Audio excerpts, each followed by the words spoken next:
She talks a lot about, of course, the morning traffic backups, and she gives you updates on how to get along that and get around it, especially when it comes to MoPac during the rush hour times. What's even worse is when Amanda sees cars that are just stalled along the side of all that construction in the middle of it going on at MoPac. But there is help out there on the roads. With Alicia Inns has a report on a service out there that's a pretty big milestone, and it's free. Good morning. Hey, good morning, Sally. Yeah, so this is very, very unique, actually. We're filming on a cell phone. We've got a GoPro in the front. We really wanted to give you the full effect of what's going on out here. This courtesy patrol for the MoPac Improvement Project, and our driver, along with me, John Bradley, and we can actually cut to the GoPro, and you can see that we are actually stopped in traffic right now. So I'm sure you're used to being out here. And what happens if you get stalled, you get a flat tire?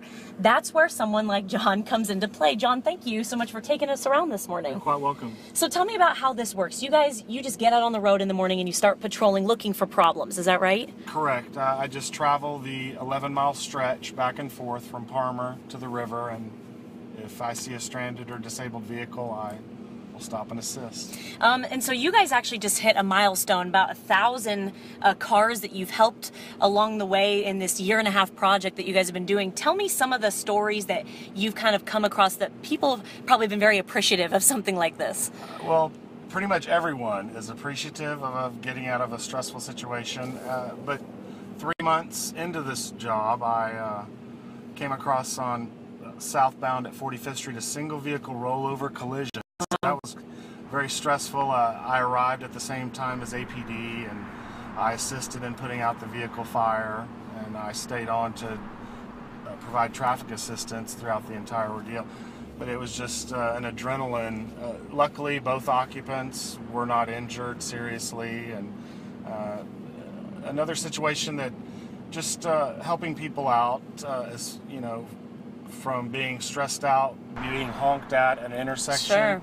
And I come on and they sign a waiver, and I push them out of the intersection, and they're just so thankful that someone's there to assist them. Well, and the whole idea with this is to kind of ease up the traffic, right? Make it so that not only are you stopped in rush hour, but now you don't have this thing on the side of the road or even in the middle of the street that's blocking. Convenience and getting traffic moving, right? Exactly. It's for the safety of the motoring public, you know, having a lane down, just the frustration level. So just being able to ease that, yeah, you know, is a big help to the project, I think. Awesome. Cool. We are going to stay in the car here and ride along with John and get some more perspective on this. And again, the hours that they're patrolling from 6 later in the afternoon, from 4 p.m. to 8 p.m., really during those rush hour times along this MoPac Improvement Project construction zone. Just keep that in mind. If you're one of those people that gets stranded, there is help out here. I'll send it back to you.